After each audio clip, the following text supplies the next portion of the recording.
অফিসের লঞ্চে দাঁড়িয়ে চেয়ারম্যান ম্যানেজার সহ অফিসের সব স্টাফদের নিয়ে আলামিনের উদ্দেশ্যে হাততালি দিচ্ছে। কারণ আলামিন আজকে অফিসের জন্য প্রায় 2 কোটি টাকার একটি প্রজেক্ট ক্লায়েন্ট থেকে পাশ করে এনেছে নিজের সততা ও দক্ষতার বলে। কিন্তু সবাই খুশি হলেও ম্যানেজার সাহেব কিছুটা গোমরামুখে হয়ে আছেন। কারণ এই ক্লায়েন্টের প্রজেক্ট প্রথমে পাশ করার দায়িত্ব নিয়েছিলেন তিনি নিজেই। কিছু সমস্যার কারণে প্রজেক্টে ক্লায়েন্ট ফিরিয়ে নিতে চান। তার পরদিন থেকে চেয়ারম্যান আলামিনকে দায়িত্ব দেন। আর তারপরেই আলামিন ক্লায়েন্টের ব্যাপারে পর্যাপ্ত খোঁজখবর নিয়ে আরও বেশি সময় শ্রম দিয়ে প্রজেক্টটি পাশ করাতে সফল হয়েছে।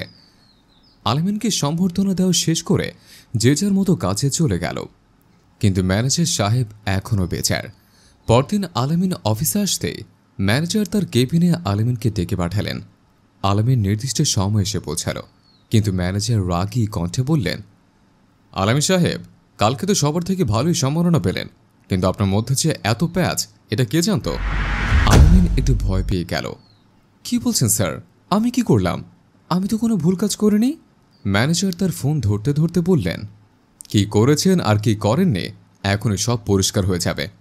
কথা বলেই ম্যানেজার ফোনে কথা বলতে শুরু করেছে। জি স্যার, আমার কাছে সব প্রুফ আছে, আপনি এখন যা বলবেন তাই হবে স্যার। এরপর ফোন রেখে বললেন, আলামিন, আপনাকে চেয়ারম্যান স্যার রিজাইন নিয়ে চলে যেতে বলেছেন, আর যদি সেটা না করেন তাহলে আপনাকে ফায়ার করা হবে। এখন আপনিই ভাবুন কি করবেন।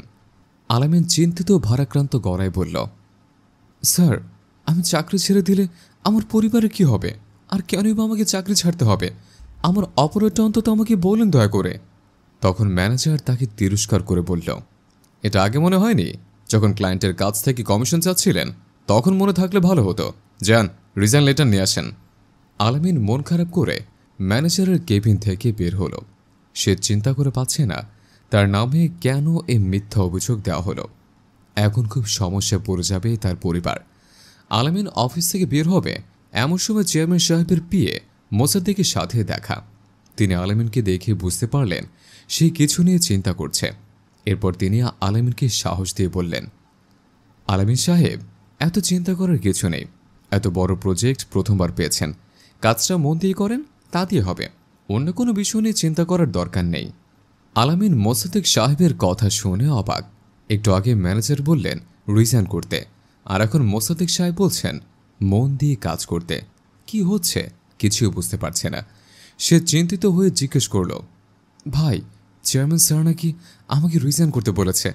ম্যানেজার সাহেব আমাকে লেটার নিয়ে যেতে বলেছেন, তিনি মাত্র নাকি তার সাথে কথা বলেছেন। মোসাদ্দেক সাহেব বললেন, হতেই পারে না, আমি মাত্রই তো স্যারের সাথে কথা বলে এসেছি। আমি সকাল থেকেই স্যারের সাথে। স্যার উল্টো আমাকে বলেছেন যাতে আপনার খেয়াল রাখি। চলুন ম্যানেজার সাহেবের রুমে। মোসাদ্দেক আর আলামিন ম্যানেজারের রুমে গেলেন। মোসাদ্দেক সাহেবকে দেখে ম্যানেজার একটু হিমশিম খেয়ে গেল। মোসাদ্দেক সাহেব একটু রাগ নিয়ে জিজ্ঞেস করলেন, ম্যানেজার সাহেব, আপনাকে বস কখন ফোন করেছেন? এই প্রশ্ন শুনে ম্যানেজারের গলা কাঁপছে। এই তো কিছুক্ষণ আগেই বললেন আলামিন সাহেবের ব্যাপারে অ্যাকশন নিতে। তিনি নাকি ক্লায়েন্টের কাছে কমিশন ডিমান্ড করেছেন। মোসাদ্দেক সাহেব বিরক্তি নিয়ে বললেন, দেখুন ম্যানেজার সাহেব, আমি কিন্তু খুব ভালো করে জানি কে কমিশন চেয়েছিল আর কে চায়নি। আপনার এই ক্লায়েন্টের কাছ থেকে কমিশন চাওয়ার অপরাধ সম্পর্কে আমি আগে থেকে জানি, তবু আমি স্যারকে জানাইনি আপনার সম্মানের কথা চিন্তা করে। কিন্তু এখন দেখছি আপনার অপরাধ সীমা ছাড়িয়ে যাচ্ছে। আপনি নিজের দোষ আলামিন সাহেবের উপর চাপিয়ে তাকে বের করতে চাচ্ছেন। কাজটাকে আপনি খুব ভালো করেছেন, একটু মন থেকে চিন্তা করে দেখুন তো। ম্যানেজার কোনো কথা বলছে না, মাথা নিচু করে আছে। মোসাদ্দেক সাহেব বললেন, যা হয়েছে তা হয়ে গেছে।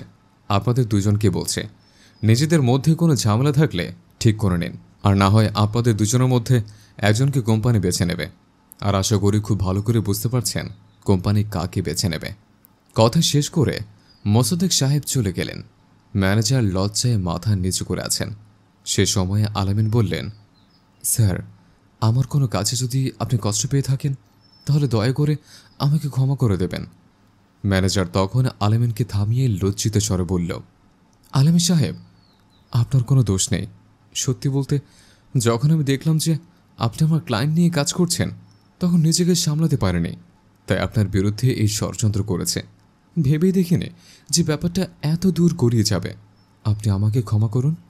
এরপর আলামিন কণ্ঠে বেশ খানিকটা সিক্ততা এনে ম্যানেজারকে বললেন, ভাইজান, আমি মনে কষ্ট রাখি না।